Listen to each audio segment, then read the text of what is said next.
Hello and welcome. Are the Russians running out of artillery shells? We're going to talk about what we know so far and what conclusions we can take. And the Ukrainian side are still gaining ground in the critical area south of Orikhiv, where the Ukrainians want to break through towards the Azov Sea. This and more in this situation report.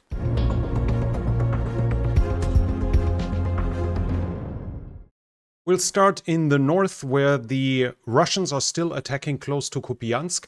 They try to advance towards Kupiansk here. The Russians claim that they had some successes around Sinkivka. There's no proof of this whatsoever, though.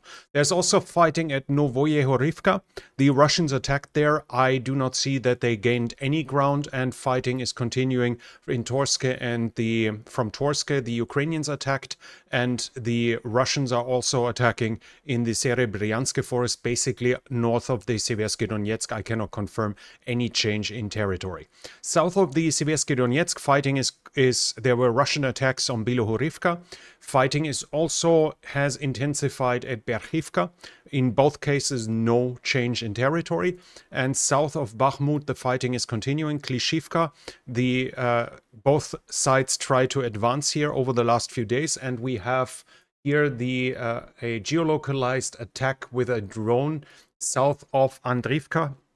And it was again in that tree line here, close to the railroad line. So with a fresh attack, we know that the Ukrainians have now definitely settled in this area. Before, we had a couple of days ago, we had a video of Ukrainians ambushing Russians there and taking out 3 Russian infantry groups from these tree lines. It seems to be clear now that they control this area now, which increases the pressure of Andrivka, which is directly north of it.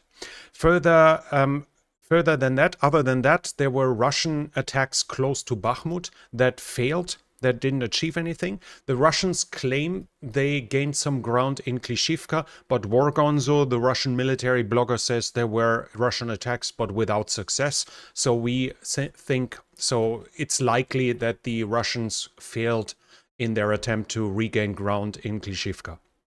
There was a rocket attack on the city of Konstantinivka. Inside a market with civilians and a pharmacy close to it, a missile hit. 16 civilians were killed, that's at least the information as of now. And Voenkor, the Russian military blogger, claims that it was likely a Ukrainian air defense missile, which seems to be a theme. Russian missile attacks never fail. They never cause collateral damage. They never miss their target. If civilians are killed, it's always a Ukrainian air defense missile, which, to be perfectly honest, is kind of suspicious and kind of like obvious that this seems to be the standard defense for a misguided attack in this regard. We are going further south towards Avdiivka area. The Ukrainians are reported to have attacked towards Opitne. I cannot confirm that there was any advance. And the Russians attacked in Marinka, the same here. No change in territory that can be recorded. In the oblast, where the oblasts meet between Donetsk and Zaporizhzhia, we have further fighting.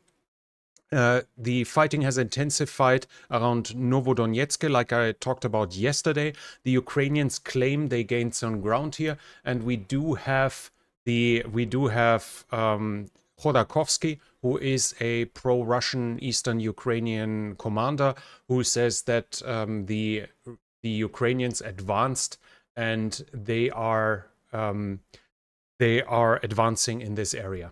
As you can see here, the enemy succeeded in pushing our units, so the exact position is unclear, but we have Wargonzo's reports that they're closing in on Novodonetsk, so it seems likely that they gained some territory to the northwest of Novodonetsk, but the town itself seems to still be under Russian control as of now.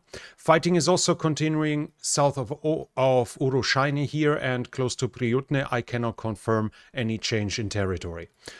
We go to the main focus now for the Ukrainians, which is south of Orikhiv. It seems increasingly that the Ukrainians focus their reserves here. That's why the fighting south of Velika Novosilka seems to slow down. And here we have confirmation, visual confirmation that the Ukrainians managed to advance in this direction here, because so far they pushed south through Robotine, which they reached from the northeast, but the area west of it is still under Russian control. Here they have advanced somewhat in this area. We have fresh visual evidence of the Ukrainians being in this area, so it south of the town. So this should increasingly being considered to be under Ukrainian control. And we have Wargonzo saying similar actions at Verbove allowed them to reach the northwestern outskirts of the settlement. So Wargonzo, the Russian military blogger, says the Ukrainians have reached Verbove now. Before we saw them close to it, but increasingly they are getting closer here. So while the fighting is continuing, while the Ukrainians gain minor advances, while they widen their breach into the Russian front line, there is no massive change as of now. The Ukrainians clearly are in a process to prepare the next phase of their counteroffensive, but as of now they seem to focus on widening the breach into the Russian line. On the Dnipro, we have fresh evidence of Ukrainians being on the left bank of the Dnipro, on the Russian side. There was an attack on the Ukrainians with an MLRS, and it's geolocalized to this position here. Here you see, this is Mikilske, here the Inhulets and Kherson. Here's the Antonivsky Bridge, or where it was, and they were geolocalized here. And what the interesting part about this is, with the Ukrainians being in these trees, if we look down here, while there's water here, there's actually none here. So while this is a woodland area, maybe some swampy in between, in general, there is nothing, no geographical feature stopping them anymore from advancing further into the Russian-held territory on the left bank of the Dnipro. Obviously, so far it seems to be mostly commando raids. As of now, we have not seen a single piece of heavy equipment having been shipped over the Dnipro. All the attacks, and they happen at different islands in the Dnipro as well, are usually with 1 to 4 boats with small groups of infantry. But the Ukrainians keep up their momentum, keep up their pressure on the Russians, and will obviously try to build a bridgehead if the situation allows it. Generally, we have a claim here. Voenkor is talking about the situation on the front line right now, and he says there is a threat. The enemy is trying to crawl between Verbove and Novoprokopivka. It's serious there. There is a threat of a breakthrough. So the Russian military bloggers increasingly get alarmed by the advance in this direction. Just to turn it on here, those are the fortification lines where the Ukrainians have reached it and crossed it. The first continuous line of fortification is definitely crossed as of now, and they are widening their gap. And we see here one of the big Russian military bloggers being concerned about the potential for a breakthrough. They are also talking that at times they only have 9 grenades per artillery piece. He's in this piece, they are proclaiming that they need more personnel, so they are running out of ammunition. They are running out of people, and he says our technology is there, but the people are bad, which would be an indication that the quality of fighters is either demotivated or they are badly trained. So the person are bad. They are emphasizing that the Ukrainian Air Force is much more active than recently. Also an important factor. We don't hear that much from the Ukrainian Air Force, but the Russians recognize the high activity of the Ukrainian Air Force in the south here. And another military blogger is writing that with counter battery, the only thing that's effective now is the 220 and 300 millimeter MLRS, as well as the Lancet. But there are neither enough Lancet nor are there enough MLRS, so multiple launch rocket systems, nor do they have enough ammunition for this. We'll come back to this at a fairly soon point, or basically we could just push it forward here, that it's probably smarter at this point, because we have the Russian claim, we have the media saying that Putin and Kim Jong-un will meet and they will talk about whether Russia can buy artillery ammunition from North Korea. The whole idea seems to be that Russia will sell ATGMs, anti-tank guided missiles, as well as artillery ammunition to Russia. And in return, the New York Times speculates that Russia would help North Korea with satellite technology and SSN technology, so nuclear powered submarines, which is obviously a big step when it comes to technology transfer. Here, that's been speculated, as well as food. When we go back to this Telegram account, where he's emphasizing how superior the Ukrainian artillery is, and that they at times only have 9 shells per barrel per day, and others are talking the 220 and 300 millimeter MLRS are running out. There are obviously speculations that the Russians have run out of ammunition in this regard, but this should not be misunderstood. I'm afraid I have to put this right in some regards. Even though it would make a perfect headline, it would be perfect clickbait and perfect encouragement for everyone. But the fact that they buy doesn't mean they don't have anything anymore. Russia is preparing for a long war. We see it in every case. We see it on the industrial base. We see it in the preparation for further mobilizations. We see it in the law changes when it comes to dodging draft, dodging mobilization, when we see it to the increase of age for recruits for the conscription, which was raised from 27 to 30 to widen the possibility to create troops this way. All of this is showing us that Russia prepares for a long conflict. If you prepare for a long conflict, you also start buying stuff before it ran out. This might be the politics of the German government to wait until the storage is empty and then wait another half year before they start buying. But a normal nation looks at its stockpiles and says, we're probably going to run out in 12 months or in 18 months. So I guess we should make sure we don't run out. This is the first thing. I've read several analyses about the numbers, and most agree that Russia likely still has several million rounds in their storage.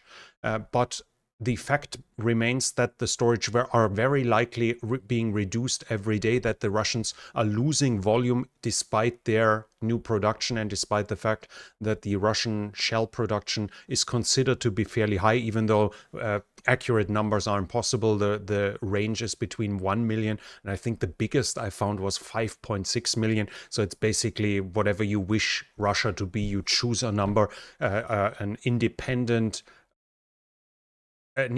source that would help you, that would help us identify how much they actually produce, seems to be unavailable. Regardless, though, if they buy, it only means that they won't have the amount they wish for until eternity. And the next thing is, if they buy, we don't know what they are going to buy. It might very well be that they just buy a specific type of ammunition, let's say the 300 millimeter missiles. That might mean that they still have, and they still have enough 152 millimeter artillery shells. They just don't have enough long range big MLRS rockets. That might be an option.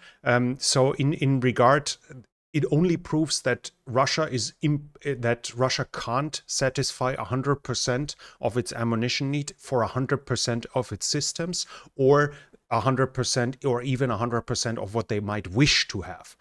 It would be illusionary to imagine that Russia could produce anything that anyone could ever wish for. That's illusionary under any circumstance. Of course, they will have to measure how much they need, but if they prepare for a long war, then obviously they should at least think long before the storage runs dry to buy new ones. Now, this comes to the question, why do the Russians then only have 9 shells in the south? First, we need to see that according to Ukrainian sources, when the Russians did their offensive on the Sherebets bridgehead here, Ukrainian sources talked about a Russian superiority in artillery of 20-1. So the situation is by far the same on every regard. Now, obviously, this has reasons. This is an area where the Ukrainians have probably stripped it to a certain degree of artillery to move the artillery to Bakhmut and to the south. This is not an area which will have priority for ammunition allotment.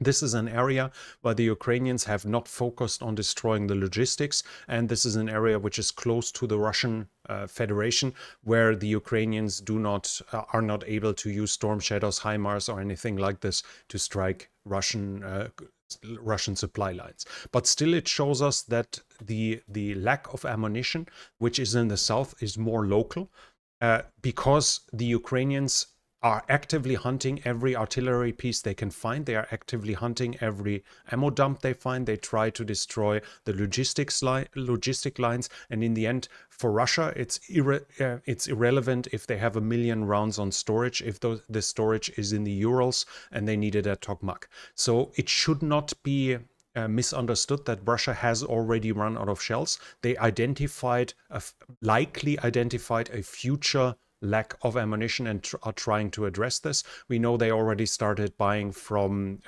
Iran. They likely already bought from North Korea as well, and they just want to continue like this. This only shows us that Russia cannot satisfy 100% of their need in any possible scenario.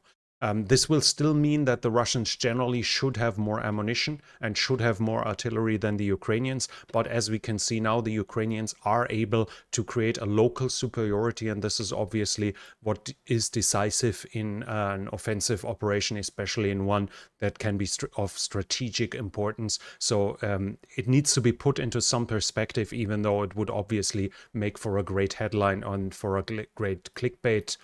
But in the end, it doesn't say that much, unless, of course, you want to hear that the Russians are stupid and that they forgot to think about filling up their ammo dumps before it was time for it. Generally, though, this is a good sign, I guess, for Ukraine, but it's just not as a good sign that a lot of people might hope for. But we have some bad signs for Ukraine as well. The German newspaper, the Die Welt, reported that Ukraine is changing its recruitment laws. They are abolishing the exemption from mobilization for everyone above 30 who is doing his second university course or like trying to get his second degree. This will create 60,000 additional recruits. So far, they were exempt from it. So a lot of people will have probably used it too to avoid being drafted. And they even feel the need to create advertisement movies now that take away the fear of going to a recruitment office. The number of sicknesses that are exempting you from being used along the front line is massively shortened. Now, for instance, if you're healed with tuberculosis, if you have HIV and don't show symptoms, you can be recruited, you can be used. All those that are generally only partially usable in a military are now going to be ready to be drafted, which shows us that the situation when it comes to personnel isn't perfect on the Ukrainian side as well.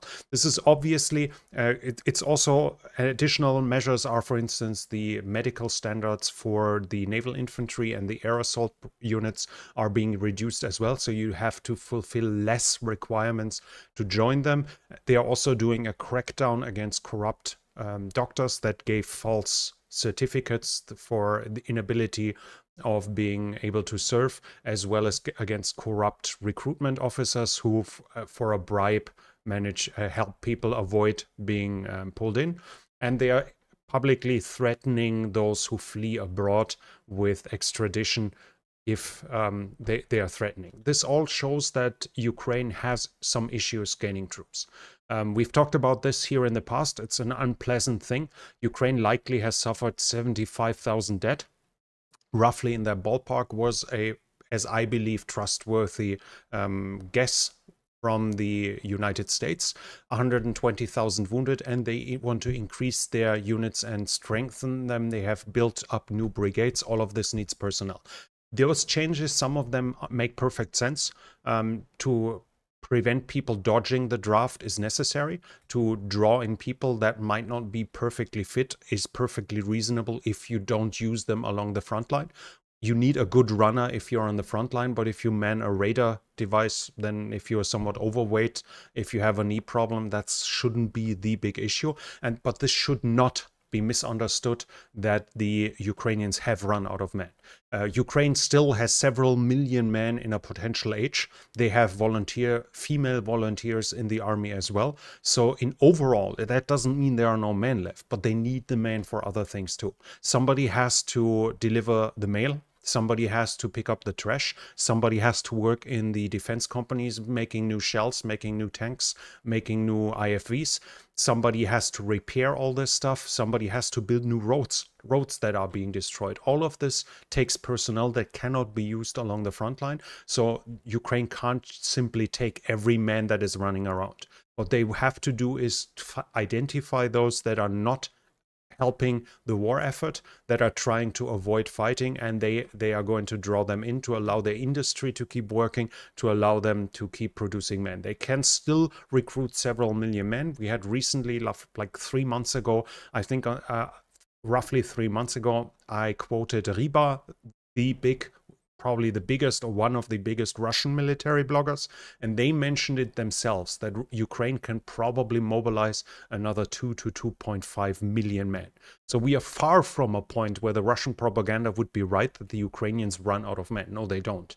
But they want to make sure that those they draw in are those that cause the least damage for the industry, for the economy, because obviously Ukraine was claiming they have 1 million men in uniform, including police, including border guards, including everything. That's 1 million men that is not in the workforce, that can't produce goods, ammunition, whatever. So it has to be measured. Not a great sign for Ukraine, but far from a disaster which some people will probably turn it to. Politically, we also have some news. Reznikov, the defense minister, is now finally being replaced. I think it was announced in February or something like this. And the new defense minister is the former head of the State Economic Fund, Rustem Umerov.